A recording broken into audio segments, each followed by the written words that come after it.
Le 6 août 1991, le jour où Internet a changé le monde. Imaginez un monde sans Internet. Pas de réseaux sociaux. Pas de Google. Pas de vidéos de chat. Pas de YouTube.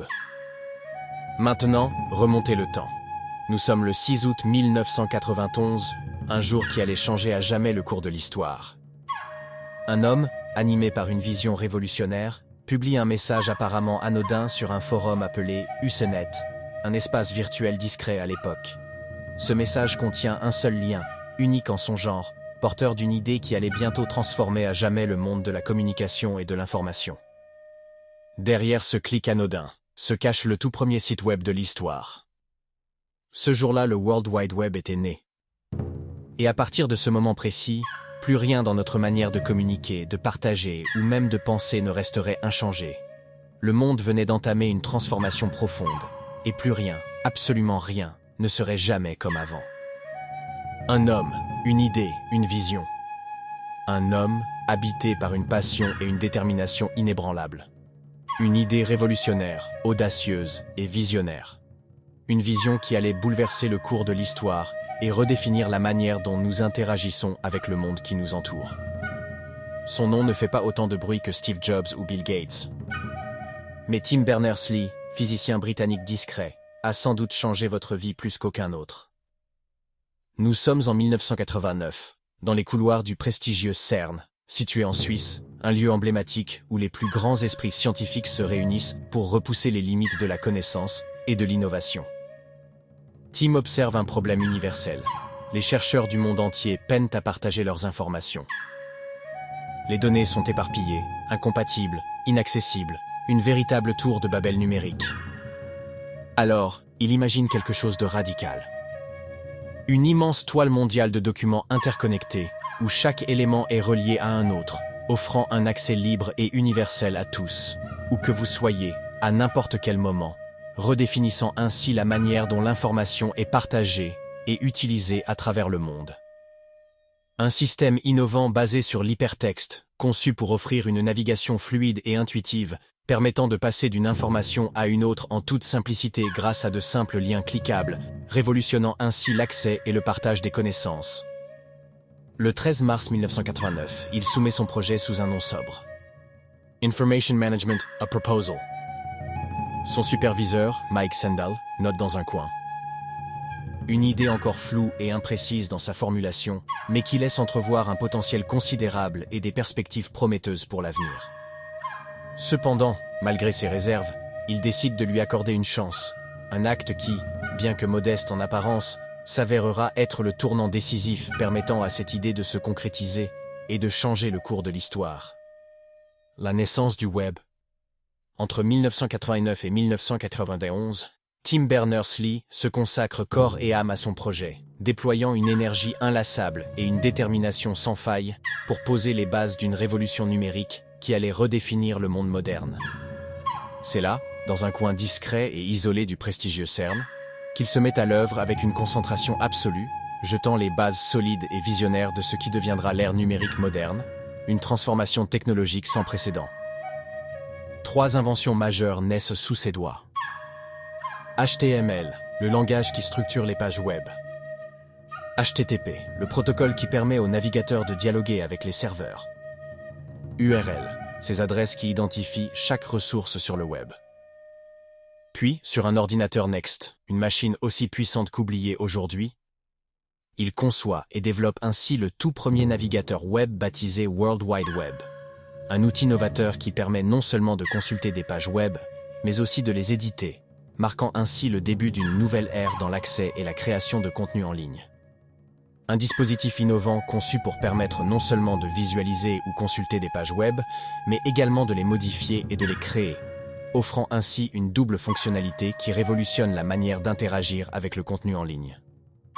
Autrement dit, le tout premier pont entre l'humain et la toile.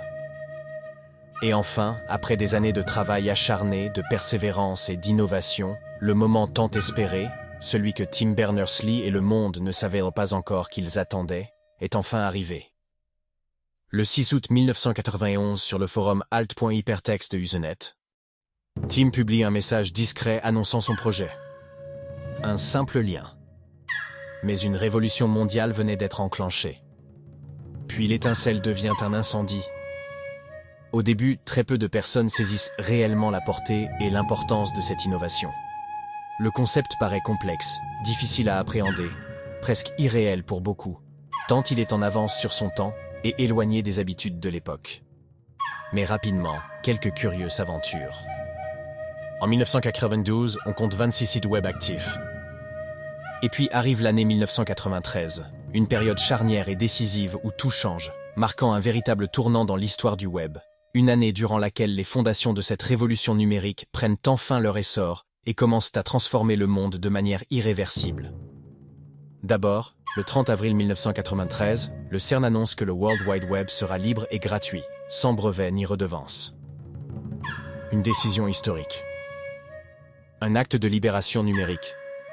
Ensuite, arrive Mosaic, le premier navigateur graphique convivial. Il métamorphose une technologie jusqu'alors perçue comme complexe et réservée à une élite en une expérience simple, intuitive et à la portée de tous, ouvrant ainsi la voie à une adoption massive et à une révolution dans la manière dont les individus interagissent avec l'information. Le résultat a été spectaculaire. Cette innovation a été accueillie avec un enthousiasme incroyable, et les gens du monde entier l'ont adoptée de manière massive et rapide, transformant ainsi une idée révolutionnaire en un phénomène global incontournable. À la fin de l'année 1993, pas moins de 623 sites web actifs ont déjà vu le jour, contribuant à peupler cette toute nouvelle planète numérique en pleine expansion, marquant ainsi le début d'une ère où l'information et les connexions humaines allaient franchir des frontières encore jamais explorées. Et l'usage du web croît à un rythme délirant, plus de 141 000% en un an. Le web est en marche, et il n'y aura aucun retour en arrière. L'âge d'or et les premiers nuages. En 1994, Berners-Lee fonde le W3C, le World Wide Web Consortium, dans le but de s'assurer que le web demeure un espace accessible à tous, en étant ouvert, normalisé et fonctionnant de manière fluide entre différents systèmes et plateformes, tout en favorisant une coopération harmonieuse à l'échelle mondiale. Cependant, il ne faut pas longtemps pour que la toile, avec son immense potentiel, devienne un terreau particulièrement propice à l'émergence et à la croissance rapide de nouveaux géants de l'industrie technologique, prêts à exploiter cette révolution numérique pour bâtir des empires colossaux. eBay, Amazon, Yahoo, Google, Facebook. Les usages du web se multiplient à une vitesse fulgurante, transformant rapidement les habitudes et les modes de vie. Les données commencent à circuler librement, franchissant les frontières et connectant les individus comme jamais auparavant. Parallèlement, d'immenses fortunes commencent à se bâtir, portées par cette nouvelle ère numérique qui révolutionne l'économie mondiale. Mais à mesure que le web grandit, les défis s'accumulent. Vie privée sacrifiée sur l'autel de la publicité ciblée. Mésinformation et fake news qui brouillent la vérité. Utilisateurs transformés en produits, chaque clic devenant une marchandise. Tim Berners-Lee, témoin de cette mutation, commence à s'inquiéter. Son rêve d'un web libre, équitable et éthique semble s'éloigner. Une idée qui a changé le monde. Aujourd'hui, le World Wide Web est partout. C'est une bibliothèque géante. Un marché mondial. Une scène politique. Un miroir de nos sociétés, dans leur grandeur, comme leurs dérives. Et tout a commencé par une seule idée, portée par un seul homme. Dans un bureau du CERN, un jour d'août 1991. Tim Berners-Lee n'a pas cherché la gloire. Il a simplement voulu connecter les savoirs et rapprocher les êtres humains. Et il l'a fait.